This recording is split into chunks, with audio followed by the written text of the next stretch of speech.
You'd never want to be called greedy. That selfish phrase, that turn off. You'd never want to be accused of being someone who was greedy. Until maybe today. Let me explain. The point is, ladies and gentlemen, that greed, for lack of a better word, is good.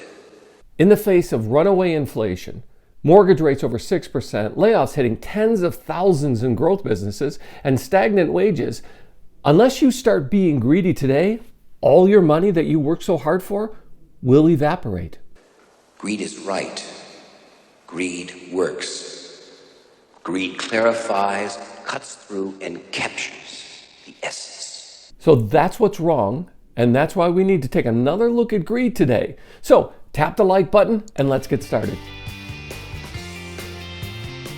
Hi, I'm James Callahan, and this is the Do-Over Show. And getting over our guilt with phrases like greed or the wrong kind of greed, that's a tough move, and that's one we've got to make today if we want to see a better future, a better money story for ourselves. So we start with the problem, and the problem is we were raised on a misquote of a famous Bible verse. Yep, you can hear it in your head right now. Money is the root of all evil. That's not the way it reads. In fact, it's the love of money that's the root of all kinds of evil. That is, not sure what it leads to, but yeah, it will lead you astray. It's just money. It's made up. The perverse love of money, which is only a monetary tool, something that we use so that we're not killing each other for a meal, yes, that kind of perversion, that kind of idolatry, well, that is a problem. But that's not the problem you face, is it? And we miss other Bible texts, like if you turn back one page, you'll read this. Whoever does not provide for relatives, and especially for family members, has denied the faith and is worse than an unbeliever. You see, money might not be the problem. It may be us. The bad kind of greed, the kind we see when we look it up in a dictionary, is the kind of greed that steals or takes from others. It's a zero-sum, binary, either-or kind of approach to life. It's like a pie chart, where if our slice of the pie gets bigger, somebody else's slice has to get smaller. But that's not the way money works. That's not the way life works. Do you have room in your life where you can succeed and others can benefit from that? There can be a win-win, or that your success can actually cause someone else to be even more successful?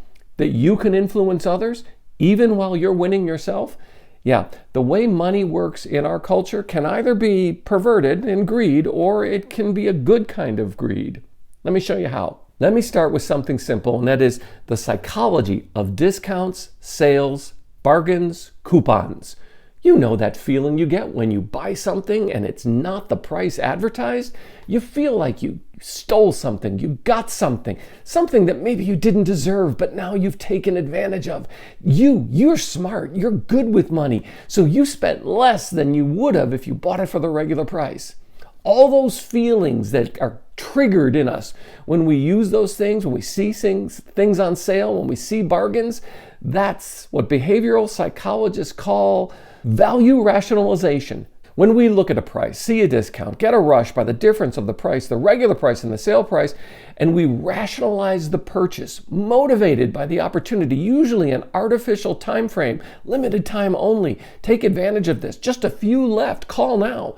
Yeah, that's the trigger that motivates us. And that tells us it's not the price, it's the value that we perceive. It's about us. It's like someone in our family used to say, whoosh, it's on sale, so I bought it, thinking that we were getting something when we didn't intend to buy it in the first place. For example, you see a TV, regular price $600, but it's on sale for $300, half price. And when you buy it, there's this strange calculus that goes off in our heads as if we're getting it for free. Because we paid $300, we saved $300. So it's net zero, except we're spending $300 that we wouldn't have spent if we had never been taken in and manipulated by that 50% off offer. And then you may have seen this on social media. Some retailers are messing with us. They're putting sale or price reduction stickers over the regular sticker or the regular price on the shelf. But when you lift it off, you see that underneath the sale price is the same as the regular price. Why do they do it? Because it drives more sales. And we're more likely to buy something when we think we're getting it on sale. Yep, we're being played. And undoing this manipulation of value rationalization is not easy. So let's dig into it and see if we can escape the trap. Let me use a couple illustrations. Have you ever heard of the double keystone idea, the double keystone modeling? Well, it's this. A manufacturer will make something, let's say the cost of the goods, the raw materials, the labor, the machinery, and enough profit to justify continuing doing it. And let's say they price something that they make at $5. When they sell it to a retailer, they're going to double that to $10. And that's going to be part of their profit margin. The cost was $5, they built in profit. Now the retailer is going to turn around and take that $5 into $10 item and charge us as consumers $20. That is, they're going to double the price again for their costs, their labor, and their profit margin so that they can keep doing it tomorrow. Now, this is the best practice. This double keystone methodology is the best practice. And this is the way consumers and our retail experience takes place today. This is known as IMU, or initial markup of manufacturer to retailer, retailer to consumer. And it's the price we end up paying for things. Not necessarily the value, but the price we end up paying. Oh, except for those rotisserie chickens and hot dogs at Costco. Those are loss leaders. But by the way, Costco's doing just fine. Don't feel bad for them. They offer those things to us because they make so much money on their other products and on their membership. So Costco's doing fine, and we think we're getting a deal. I do love those rotisserie chickens, though.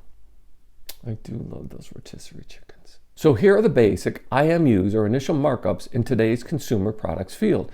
In clothing markups, they average between 100 and 350%. Shoes are marked up 100 to 500%. Furniture is a 200 to 400% markup. Cosmetics are 60 to 80% markup on average. And now food, dry goods, markup average about 20%. Refrigerated and frozen goods as high as 35% because it costs more to keep them cold or frozen. So it justifies a higher markup. And then add to that what retailers do to us when they gather our personal information. They give us coupons in exchange for information. They track our buying behavior. They track those things and they say, this type of person living in this zip code buys these things on sale when they're on sale, but not when they're not on sale.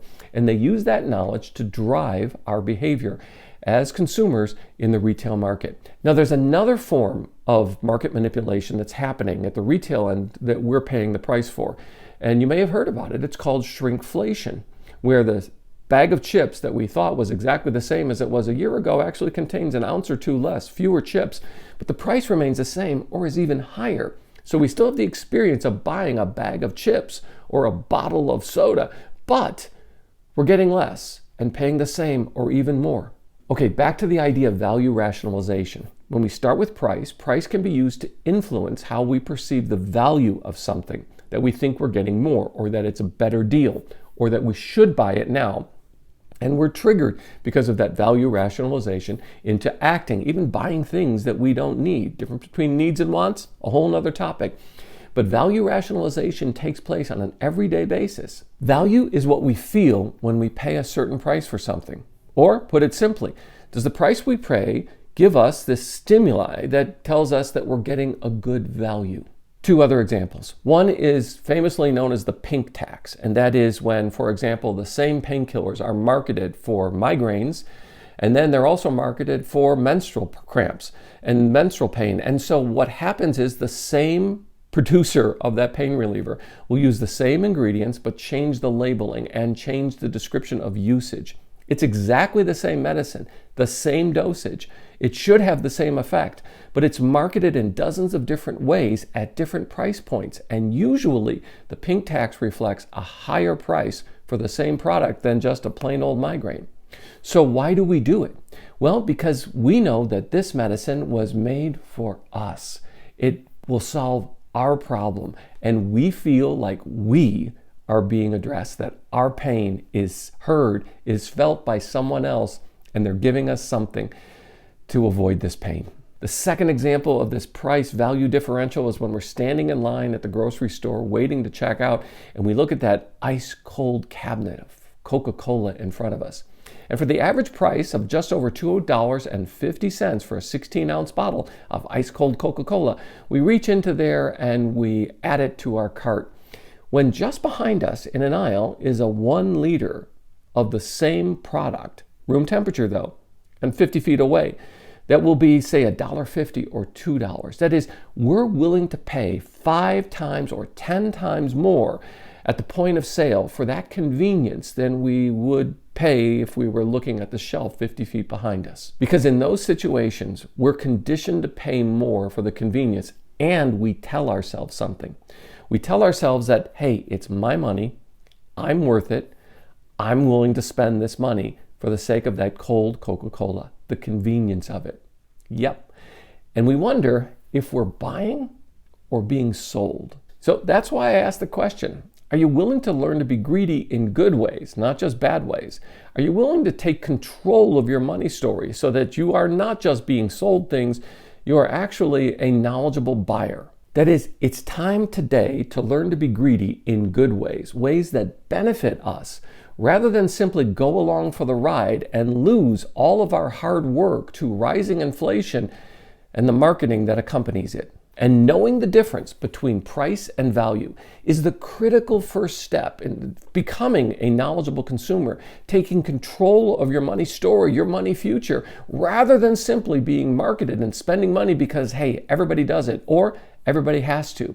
The amazing thing about the consumer space is that most of us don't realize we don't have to participate in so much of it.